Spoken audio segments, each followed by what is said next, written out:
bangsaku. Ya, bagus banget. Halo Sobat Diskora, balik lagi di podcast seru. Di sini Kominfo berbicara. Nah, gimana nih kabar kalian? Semoga lagi dalam keadaan sehat walafiat ya, amin. Nah, di episode kali ini kita akan ngobrol santai tapi penuh inspirasi dan juga motivasi bersama mahasiswa dengan suara emas dengan segudang prestasi nih. Tapi sebelum itu kenalin dulu aku Rena sebagai host yang akan menemani kalian di episode kali ini tentunya. Nah, langsung saja kita panggil sosok mahasiswa tadi dengan meriah yaitu Kak Rafaela Hilsa Rusdiana. Halo Kak Rafaela. Halo Mbak. Gimana nih kabarnya? Puji Tuhan, luar biasa baik. Alhamdulillah. Tapi sebelum kita ngobrol lebih jauh nih, kita sapa dulu nih Sobat Diskora yang lagi nonton podcast kali ini. Halo Sobat Diskora semuanya, kenalin aku Ella, mahasiswa semester 7 dari Prodi PGSD. Oke, thank you. Sebelum menjawab pertanyaan nih dari Sobat Diskora, aku mau tanya dulu nih Kak, kayak gimana sih caranya bisa ikut Porsenasma 5 kemarin itu? Oke, jadi ceritanya ini agak unik ya. Oh iya. Karena sebelum aku ikut Porsenasma itu aku udah ikut Peksimida. Dan di situ aku kenal sama Pak Pur, pembina vokal kan. Iya. Dan saat itu ada audisi untuk Porsenasma. Tapi berhubung saya waktu itu lagi magang, jadi nggak bisa ikut seleksinya. Terus akhirnya mungkin saya dikontak secara pribadi sama Pak Pur, lalu ditawarin, mau nggak ikut Porsenasma, ikut lagi, karena Peksimida yang tahun lalu saya gagal, terus akhirnya saya nyoba lagi di Porsenasma. Gitu. Dan akhirnya juara nih Kak ya. Puji deh. Kayaknya kemarin aku lihat nih kakak abis ulang tahun ya. Oh iya. Terima kasih ya selamat ulang tahunnya Mbak. Kak. Oke. Sebelum lanjut ke tanya jawab dari pertanyaan Sobat Diskora, boleh nggak spill dikit nih suara kakak nih? Ini nyanyi keroncong nih? Ya boleh, kemarin kan lomba keroncong ya? Oke. Coba didengerin ya teman-teman, kalau lagi jelek maafkan. Indah tanah airku, Indonesia Raya, pujaan bangsaku. Iya, bagus banget. Bagus. Berarti langsung lanjut ke pertanyaannya Kak. Oke. Karena dengar suaranya Kak Rafael itu kayak bikin adem ya, karena keroncong nada keroncongnya tuh bener-bener halus gitu. Nah, dengan suara semerdu itu tuh kakak perlu latihan secara private atau secara autodidak nih Kak? Oke, sebelumnya aku dulu tuh SMP itu masih belajarnya tuh autodidak. Terus lalu kebetulan masuk SMA, aku udah mulai ngerti nih, aku punya bakat di vokal. Akhirnya sama orang tua dilesin privat. Tapi itu lesnya cuma sebentar tok, 2 bulan tok. Nah, selanjutnya aku belajar sendiri. Kalau misalnya ada teknik baru atau yang belum diajarkan sama guru les privat sebelumnya, aku tetap belajar sendiri. Oke. Selanjutnya tuh suara sebagus itu biasanya dilatih beberapa hari atau sampai berbulan-bulan gitu, biar sampai meraih juara 1 gitu. Yang pastinya nggak mungkin cukup hari ya. Karena namanya pemenang itu pasti pernah kalah. Nah, kebetulan ini aku sudah beberapa kali mengalami kekalahan. Jadi coba terus. Yang pasti hitungannya juga bukan bulan lagi, Mbak. Sebenarnya tahun ya.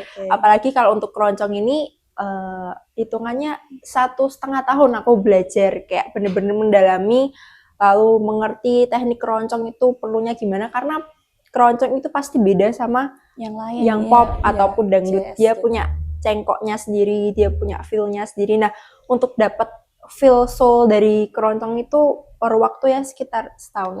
Oke. Nih BTW dari kakak-kakak yang di IG tuh bilang kalau Kak Rafa tuh cantik banget nih.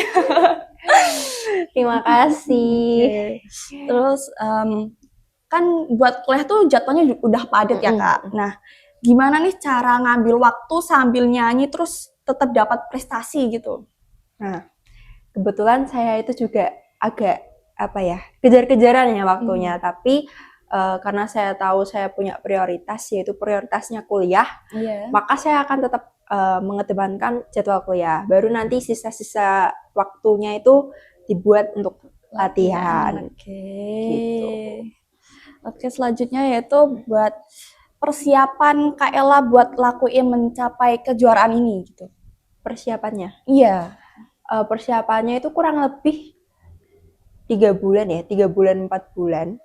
3 bulan itu, tapi 2 bulan di awal itu latihannya belum intens, jadi masih sebulan 2 kali, sebulan 3 kali, lalu pendalaman lagunya dulu, pendalaman liriknya dulu, baru 1 bulan sebelum hari H, jadi H-min sebulan itu baru latihan intens setiap hari, setiap Senin, Selasa, Rabu, Jumat. Oke. Terus ada nggak sih sosok yang menginspirasi Kak Ella dalam terjun ke dunia vokal ini? Sebenarnya sosok yang menginspirasinya itu banyak banget ya. Karena kalau dari segi penyanyi, role modelnya itu sebenarnya Yura Yunita. Tahu kan ya, Yura Yunita. Itu role modelku. Tapi kalau untuk di keroncong mungkin Sundari Soekotjo. Tahu? Agak. Nah itu. Tapi ada sosok-sosok yang memang harus mensupport aku sebelum Porsenasma ini, kayak orang tua. Terus juga dukungan dari pembina vokal yang sering salah ini, salah itu. Harus dibenerin yang ininya gitu. Terus lanjut nih, pesan Kakak untuk mahasiswa lain yang punya bakat di bidang seni tapi belum berani tampil, Kak, gimana tuh? Oke, pesannya buat kalian semuanya, jangan pernah takut untuk mencoba. Selalu aja coba terus. Kalah sekali, it's okay. Kalah 2 kali, it's okay. Kalah 3 kali, nggak apa-apa. Kita coba lagi. Yang penting tetap mau belajar ya. Karena apalagi kita mahasiswa pendidikan ya. Jangan pernah berhenti belajar. Terutama seni itu luas. Dan seni itu selalu berkembang. Jadi teruslah kalian belajar. Terus jangan menyerah. Kalaupun kalah, dicoba lagi. Pasti suatu saat bakal raih kemenangan. Oke, thank you Kak Rafaela.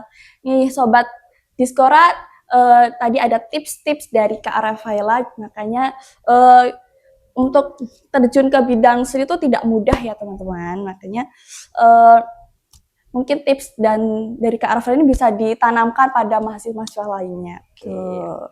Oke, segitu aja nih dari kita Kak. Mungkin dari Kak Ella ada yang ingin disampaikan lagi kepada sobat-sobat Diskora? Apa ya? Boleh nggak ya cerita sebelumnya? Hamin satu atau Hamin 2-nya. Jadi sebenarnya fun fact, saat aku lomba itu aku sakit radang. Jadi sebenarnya sakit radang dan amadanya itu tuh gede banget. Jadi posisinya itu sakit dan aku sebenarnya nggak ngerasa sakit. Jadi temanku itu dia ngerasa sakit di tenggorokan yang keroncong putra. Kan keroncongnya itu ada 2 putra sama putri. Dia ngerasa sakit tenggorokan. Terus dia ngajak aku buat periksa, nemenin. Nah, aku iseng tuh. Aku periksa juga. Ternyata waktu aku diperiksa, aku lebih parah dari dia. Dia cuma radang, aku radang plus amandel. Plus lagi, aku Hamin satunya itu nggak tahu ya, mules. Jadi, tapi memang satu hotel itu atlet-atletnya pada mules.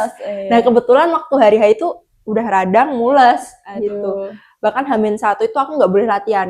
Jadi nggak latihan pernafasan, nggak latihan vokal, jadi bener-bener kayak istirahat diem, gitu. Diem, nggak boleh ngomong kayak gitu.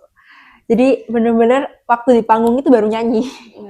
Terus gimana perasaan gitu Pak pas lagi panik ya? Jujur itu panik banget karena kayak kalau sampai ini nanti suaraku luka atau tenggorokanku luka, nanti aku nggak bisa nyanyi lagi pertama. Terus jugaan panik karena kayak merasa perjuanganku selama bulan-bulan ini tiba-tiba harus musnah karena aku sakit radang ini. Takut sia-sia gitu ya Pak. Bener. Tapi untungnya waktu di panggung lancar dan suaranya bisa keluar. Iya, dan juara 1 ya Kak. Gitu kan ya. Oke. Ada lagi mungkin? Udah, itu aja ya. Oke, Sobat Diskora, sebelum ditutup nih podcast kali ini, ada pantun buat kalian. Asik. Oke, bunga mawar tumbuh di taman, Cakep. indah mekar, harum baunya. Cakep. Podcast hari ini cukup sekian, sampai jumpa di episode selanjutnya. Dah.